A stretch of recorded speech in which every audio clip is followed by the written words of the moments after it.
دوستو سفر معراج آخر کیسے پیش آیا اور معراج کی رات ہمارے نبی نے ساتوں آسمانوں کے اوپر کیا کچھ دیکھا اور یہ عظیم سفر کہاں سے اور کیسے شروع ہوا آج ہم آپ کو اس ویڈیو میں بتائیں گے۔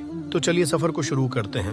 اللہ تعالیٰ قرآن پاک میں اس واقعہ کا تذکرہ کچھ اس طرح فرماتے ہیں، سبحان الذی اسری بعبدہ لیلا من المسجد الحرام الى المسجد الاقصى الذی بارکنا حولہ لنریہ من آیاتنا انہ هو السمیع البصیر۔ پاک ہے وہ ذات جو راتوں رات لے گیا اپنے بندے کو مسجد حرام سے لے کر مسجد اقصی تک۔ چنانچہ معراج کی رات حضرت جبریل علیہ السلام بارگاہ رسالت میں حاضر ہوئے، حضور کو معراج کی خوشخبری دی اور آپ صلی اللہ علیہ وسلم کا مقدس سینہ کھول کر اسے آب زمزم سے دھویا، پھر اسے حکمت سے بھر دیا۔ اس کے بعد نبی کریم صلی اللہ علیہ وسلم کی بارگاہ میں براق پیش کی اور انتہائی اکرام اور احترام کے ساتھ اس پہ سوار کر کے مسجد اقصی کی طرف لے گئے۔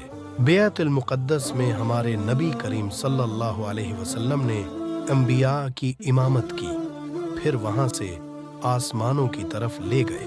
حضرت جبریل علیہ السلام نے باری باری تمام آسمانوں کے دروازے کھولے۔ پہلے آسمان پر حضرت آدم علیہ السلام، دوسرے آسمان پر حضرت عیسیٰ علیہ السلام، تیسرے آسمان پر حضرت یوسف علیہ السلام، چوتھے آسمان پر حضرت ادریس علیہ السلام، پانچویں آسمان پر حضرت ہارون علیہ السلام، چھٹے آسمان پر حضرت موسیٰ علیہ السلام اور ساتویں آسمان پر حضرت ابراہیم علیہ السلام حضور صلی اللہ علیہ وسلم کی زیارت سے سرفراز ہوئے۔ انہوں نے حضور کی عزت کی اور تشریف آوری کی مبارکباد دی۔ اسی طرح نبی کریم صلی اللہ علیہ وسلم 7 آسمانوں کی سیر کرتے کرتے سدرات المنتہا تک پہنچ گئے۔ اس جگہ سے آگے بڑھنے میں کسی فرشتے کی مجال نہیں ہے، اس لیے حضرت جبریل علیہ السلام آگے جانے سے معذرت کر کے وہی رہ گئے۔ پھر اللہ تعالیٰ نے آپ کو عرش، بلکہ عرش کے اوپر جہاں تک چاہا بلا کر آپ کو باریاب فرمایا۔ وہاں نبی کریم صلی اللہ علیہ وسلم پر خاص رحمت اور اکرام ہوا۔ زمین آسمان کی بادشاہت اور ان سے افضل علوم پائے۔ امت کے لیے 50 نمازیں فرض ہوئیں۔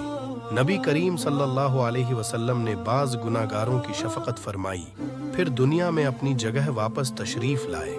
لیکن جب وہاں سے واپس آئے تو حضرت موسیٰ نے آپ سے عرض کی کہ آپ کی امت سے ان 50 نمازوں کا بار نہ اٹھا سکے گا، لہٰذا آپ واپس جائیں اور اللہ سے تخفیف کی درخواست کیجیے۔ چنانچہ آپ حضرت موسیٰ کے مشورے سے چند بار آپ بارگاہ الہی میں آتے جاتے اور عرض پرداز ہوئے، یہاں تک کہ 5 وقت کی نمازیں رہ گئیں، اور اللہ تعالیٰ نے اپنے حبیب سے فرمایا کہ میرا قول بدل نہیں سکتا۔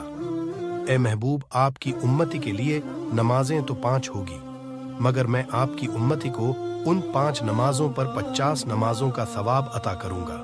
پھر آپ صلی اللہ علیہ وسلم عالم ملکوت کی اچھی طرح سیر فرما کر مکہ کی طرف واپس روانہ ہوئے۔ راستے میں آپ نے مسجد اقصی سے مکہ تک کی منزلوں اور قریش کے قافلوں کو بھی دیکھا۔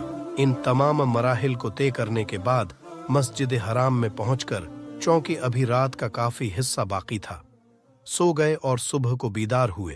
اور جب رات کے واقعات کا آپ نے قریش کے سامنے تذکرہ فرمایا تو قریش کو سخت تعجب ہوا، یہاں تک کہ بعض نے آپ کو نعوذ باللہ جھوٹا کہا اور بعض لوگوں نے تو سوالات کرنا شروع کر دی۔ مسجد اقصی کو دیکھا تھا اور وہ یہ بھی جانتے تھے کہ حضور صلی اللہ علیہ وسلم کبھی بھی بیت المقدس نہیں گئے، اس لیے امتحان کے طور پر ان لوگوں نے آپ سے بیت المقدس کے در و دیوار اور محرابوں کے بارے میں سوالوں کی بچھار شروع کر دی۔ اس وقت اللہ تعالیٰ نے آپ کی نگاہ نبوت کے سامنے بیت المقدس کی پوری عمارت کا نقشہ پیش فرما دیا۔ چنانچہ کفار قریش آپ سے سوال کرتے جاتے تھے اور آپ عمارت کو دیکھ دیکھ کر ان کے سوالوں کا جواب ٹھیک ٹھاک دیتے جاتے تھے۔ تو دوستو، یہ تھا ہمارا آج کا واقعہ۔ آپ سے گزارش ہے کہ اس ویڈیو کو زیادہ سے زیادہ شیئر کریں تاکہ دوسرے بھی لوگ اس عظیم واقعہ کا علم حاصل کر سکیں۔